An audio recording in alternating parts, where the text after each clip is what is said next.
வணக்க உறவுகளே, மாமல்லபுரத்தில் கடல் அலைகளின் சத்தம் எப்படி இருக்கு பாருங்கள். இந்த இடத்துல யாரும் செல்ல அனுமதி இல்லை.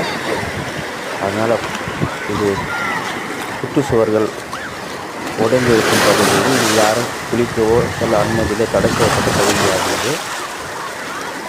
பாருங்கள், அதிக மக்கள் தொட்டு பீச்சில் குளிச்சுக்கிறாங்க பாருங்கள். பார்க்கு அருமையாக இருக்க இடம் அது. நானும் கொஞ்சம் வேலை போகலான்னு பார்த்தா அலைகளும் அதிகமாகிடுச்சு. என் ஃபோன்லேயும் பட்டுச்சு பாருங்கள். மாமல்லம் கடற்கரை தொடர்ந்து பாருங்கள். லைக் பண்ணுங்கள், ஷேர் பண்ணுங்கள், சப்ஸ்கிரைபர் பண்ணுங்கள். சன்லைன் எக்ஸ்ப்ளோரர் யூடியூப் சேனல் தொடர்ந்து பாருங்கள். பார்த்துக்கிட்டே இருங்க.